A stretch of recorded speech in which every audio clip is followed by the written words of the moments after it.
El objetivo de esta sesión es reconocer una de las consecuencias del movimiento de la Tierra para una primera aproximación a la comprensión del cambio climático. En la clase anterior estudiamos sobre la excentricidad de la trayectoria de los planetas alrededor del Sol. Ahora comenzaremos con el estudio de una de las consecuencias de dicho movimiento, el cual nos permitirá reflexionar acerca del cambio climático.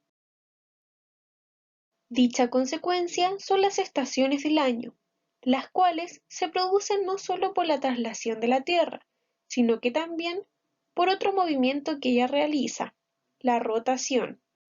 Recordemos lo estudiado seguramente en cursos anteriores. La rotación de la Tierra corresponde al movimiento que realiza el planeta en torno a su propio eje, el que se encuentra inclinado 23,4 grados respecto al plano orbital. La rotación y la inclinación del eje de rotación terrestre hace que la radiación solar llegue con distinta intensidad a un hemisferio que al otro. Estos movimientos dan paso a otra caracterización del planeta Tierra, mediante las zonas climáticas, las cuales seguramente estudiaron desde pequeños y pequeñas como zona templada, fría y cálida, que se clasificaban según las temperaturas de distintas regiones. Pero existen distintas clasificaciones para las zonas y se diferencian por criterios que consideran la atmósfera, la temperatura, precipitaciones, entre otras.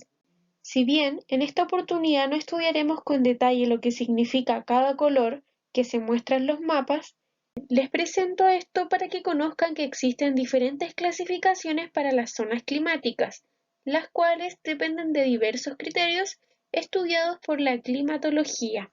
Con esta pequeña introducción, ahora pregunto, ¿cómo la física nos ayuda a comprender el cambio climático? Bueno, esta pregunta la comenzamos a responder en la introducción de esta clase y también en las clases anteriores donde estudiamos parte de la física necesaria para colocar en órbita un satélite que nos permita recolectar información, por ejemplo, para construir un mapa caracterizado por las zonas climáticas. ¿Y cómo seguiremos dando respuesta a esta pregunta? Para comenzar, realizaremos una distinción importante para las clases que vienen y para comprender el fenómeno del cambio climático.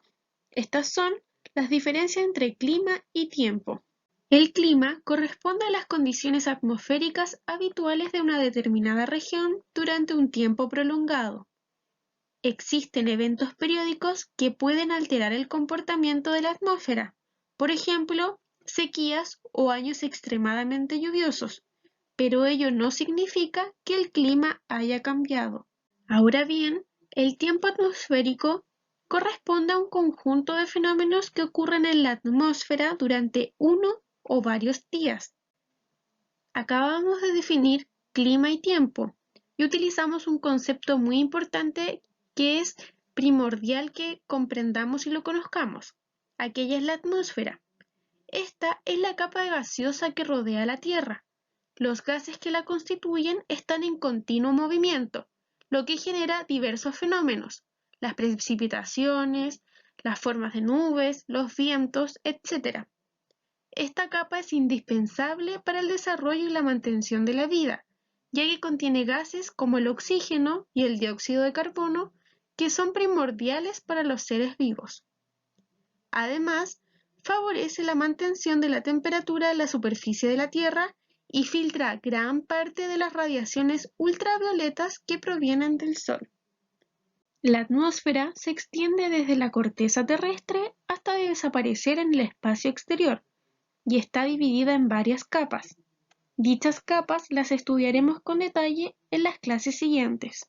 Bueno, en esta clase repasamos contenidos que quizás eran familiares para ustedes en cursos anteriores, pero con lo que quiero que se queden, además de todas estas ideas que recordamos, la diferencia que existe entre tiempo atmosférico y clima.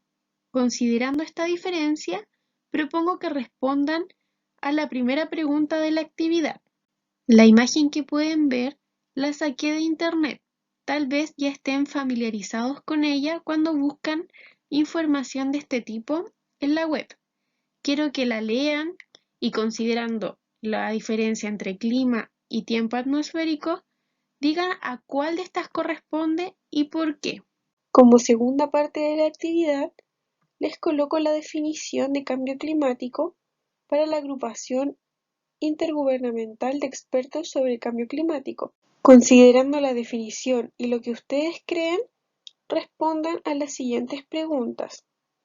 ¿Por qué cree que este grupo atribuye directa o indirectamente el cambio climático a nuestras acciones? Y además, si cree que la definición la entendería cualquier persona. ¿Y por qué? Recuerden siempre justificar lo que ustedes dicen. Para esta última pregunta, cuando justifiquen, apóyense también lo que acabamos de ver en la clase.